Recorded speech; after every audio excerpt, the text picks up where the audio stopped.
Si Lord, hindi siya nang judge base sa panlabas nating anyo, kundi tinitingnan din niya kung ano yung puso natin. Huwag nating tingnan yung tao base sa kanyang appearance, sa kanyang pinagdaanan sa buhay. Huwag natin silang i-judge doon, kundi tingnan natin kung ano yung kanyang kalooban, dahil yun ang mas importante at yun ang mas tinitingnan ng ating Panginoon.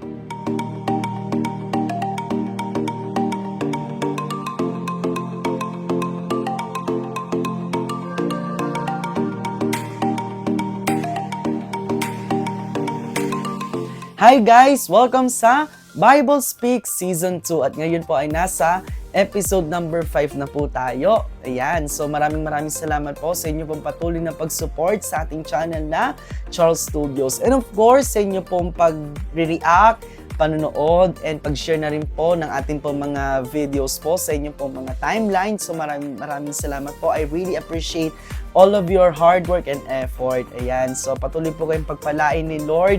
And nawa po ay patuloy po kayong natututo, na-encourage, and na-engage na rin po sa ating pong salita ng Panginoon. So ngayon, allow me to share to you another message na kung saan ito po ay sumasalamin sa mga taong nagsasabi na sila ay relihiyoso o mga nakikristiyan-kristyanuhan dyan. Ayan, so our topic for tonight is all about truth matters.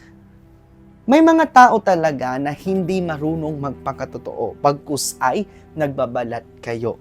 So ang ating pong teksto na ating pagbabasihan ay manggagaling sa Mateo chapter 23 verses 23 to 28, kung saan dito tinuligsan ni Jesus Christ yung mga Pariseyo at mga eskriba. Ang mga Pariseyo at mga eskriba, sila po yung mga naglilingkod sa templo. May tuturing silang nasa mataas na antas ng lipunan, na sila ay pinagpupugayan at ginagalang ng mga mamamayan.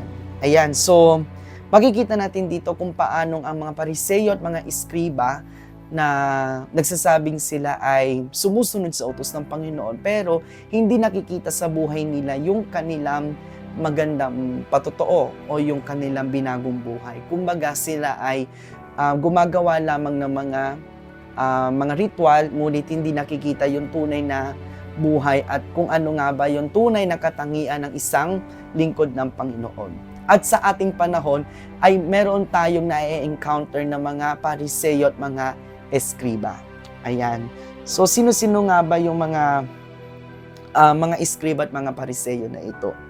Sabi po sa ating unang punto sa Mateo chapter 23 verses 23 to 24, sa aba ninyo mga eskriba at mga Pariseyo, mga mapagpaimbabaw, ibinibigay ninyo ang ikapu ng gulaying walang halaga, ngunit kinaliligtaan ninyong isagawa ang lalong mahahalagang aral sa kautusan, ang katarungan, ang pagkahabag at ang katapatan. Tamang gawin ninyo ang mga ito, ngunit huwag naman ninyong kaliligtaang gawin ang iba. Mga bulag na taga-akay, sinasala ninyo ang niknik sa inyong inumin, ngunit nilulunok ninyo ang kamelyo. So dito po natin marirealize o ipinapakita ng mga verses na ito sa atin na dapat tayong maging totoo sa ating pagsunod sa utos ng Panginoon. So tama lang na tayo ay sumunod sa mga gawain, magsimba tayo, sumamba, mag-pray, maglingkod sa Panginoon, mag-ministry or whatsoever. Maglingkod tayo ayon sa ating kakayahan. Pero wag din nating kalilimutan yung mga bagay na makapagbibigay din ng kaluguran sa Panginoon. Katulad na nga lang na tayo ay gumagawa ng mabuti sa kapwa, na tayo ay tumutulong, na sila ay ating kinahahabagan, at gumagawa tayo ng may katapatan. So, yun yung dapat nating gawin. Ganon din yung ginawa ni Jesus Christ. Hindi lang siya nag-preach, kundi siya rin ay nakisama at nakihalubilo sa mga tao, lalo tigit sa mga makasalanan. Kung paano sinusunod niya ang utos ng Ama, ang kalooban ng Diyos, dapat ganon din ang gawin natin.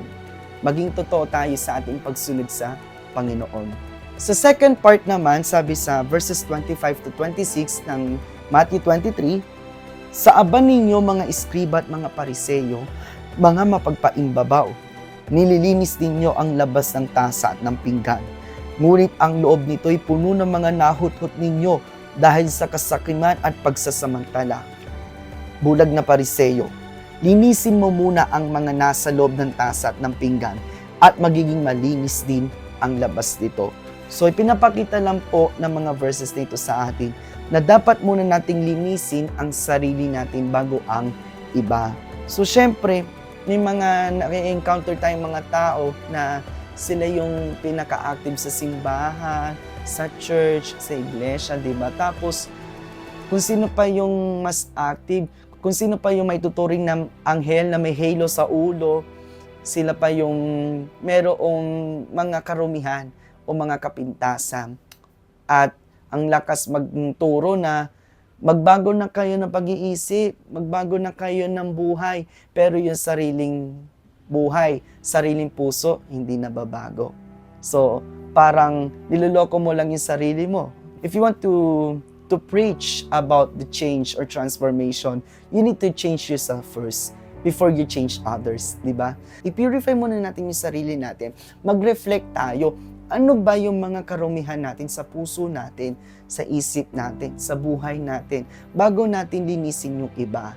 Madali na kasing magturo patungkol sa pagbabago ng buhay eh. Pero dapat sa atin muna magsimula yung pagbabago. Turuan muna natin yung sarili natin kung paano natin lilinisin yung sarili natin para maging kalugod-lugod din tayo sa iba. Kailangan muna yung sarili natin yung baguhin natin bago yung iba. Kasi hindi tayo paniniwalaan ng mga hindi mananampalataya kung tayo mismo sa sarili natin, hindi natin naiaayos yung buhay natin. Kaya kailangan mag-reflect muna tayo at humingi ng tulong at gabay sa Panginoon para kung tayo man ay haharap sa kanila at makikihalubilo o makikipag-usap, nakikita sa atin yung larawan ni Kristo. At sa huling bahagi, sabi sa verses 27 to 28 ng Matthew 23, sa aba ninyo mga eskriba at mga Pariseo, mga mapagpaimbabaw. Ang katulad ninyo'y mga libingang pinaputi, magaganda sa labas, ngunit sa loob ay puno ng kabulukan at sa buto ng mga patay. Ganyan-ganyan kayo. Sa paningin ng tao'y mabubuti kayo, ngunit ang totoo, punong-puno kayo ng pagpapaimbabaw at kasamaan. So ipinapakita nito sa atin na huwag tayong maging doble kara. Kumbaga, kung ano yung ugali mo sa church o sa loob ng simbahan, dapat ganun ka din sa labas ng iglesia at lalo tigit sa loob ng bahay nyo. Kasi kung mabait tayo sa loob ng simbahan, pero iba yung ugali natin sa loob ng bahay. Nakikita tayo ng mga kamag-anak natin o ng sino mang mga tao na nakapaligid sa atin. Sino ang maniniwala? Sino ang makikinig sa salita ng Panginoon kung tayo mismo, yung buhay natin, hindi nababago? O kumbaga, nagiging doble kara tayo. Nagkakaroon tayo ng dalawang katauhan. Mabait ka sa loob, pero sa labas, hindi. Nako, niloloko mo lang yung sarili mo, di ba? So, ang pangit tingnan na may mga nagsasabing religious, may nagsasabing Kristiyano, pero hindi nakikita yung binagong buhay. Ano pang i-expect natin sa mga ganong klaseng tao? Huwag tayong magkaroon ng dalawang tauhan o dalawang katangian. Ang kala ng iba, may mga tao na mabubuti, lalo't yung mga nagsasabi nga sila ay relihiyoso o mga Kristiyano. Hindi naman lahat, pero may iilan. At yan yung totoo. May mga inaalaga ang kasalanan, may mga karumihan pa din. So, sa paningin daw ng tao, sa paningin nila ano yan, mabait yan. Kumbaga, kayang-kaya na nga niyan lagpasan yung langit Pero, without knowing and without realizing, hindi nila nalalaman na meron pala silang mga natatagong ugali na hindi nila ipinapakita sa lahat. So, maging aware po tayo sa mga ganong klaseng tao na nagsasabing sila ay relihiyoso, na sila ay Kristiyano, na sila ay naglilingkod sa Panginoon, pero hindi align doon sa katangian ng ating Panginoon. Kaya dapat po tayong maging aware dyan. Huwag tayong maging doble kara. Bilang hamon para sa ating lahat, nais ko pong ibahagi sa inyo ang verse na ito sa Juan chapter 8 verse 32. Makikilala ninyo ang katotohanan at ang katotohanan ang magpapalaya sa inyo. Hindi ko to sinasabi para magpa-unmotivate, kundi ito ay maging awareness po sa bawat isa sa ating para nalalaman natin kung ano talaga yung katotohanan at napapaalalahanan tayo sa mabuti at maayos na pamamaraan. Kaya kalmado ko ngayon. At isa pa, maging hamon po ito sa bawat isa upang mabago ang buhay natin. Kung meron po tayong mga na-encounter na mga tao na ganito, na parang mga Pariseo at Eskriba sa ating panahon, siguro kausapin natin sila. O di kaya naman ay ipanalangin sa Panginoon. Pag-pray natin na sana ay lalo silang maliwanagan para kahit papaano ay kung sakaling sila man ihaharap sa mga tao, sila ay paniwalaan at sila yung maging way para maakay sila patungo sa Panginoon. Ito ay isang paalaala na dapat po nating sundin at maging hamon po para sa ating lahat. Hindi lang ito para sa mga taong katulad ng Pariseo at mga Eskriba sa loob at labas ng iglesia, kundi ito ay maging way para ang katotohanan ay manaig at maging daan din ito para tayo ay makalaya. Ang mga Pariseo at mga Eskriba sa ating panahon ay patuloy pa rin na nagiging alipin ni Satanas, na habang naglilingkod tayo sa Panginoon ay meron pa rin tayong mga ugali na hindi pa rin natin naiaalis o yung mga masasamang bagay. So, kung talagang tayo ay tunay na naglilingkod sa Panginoon, hindi dapat tayo ganoon. Hindi natin dapat tinotolerate yung mga ganong gawain. Kung tunay tayo naglilingkod sa Panginoon, maging tapat tayo sa ating paglilingkod sa Kanya. Linisin natin yung ating sarili at huwag tayong maging doble kara.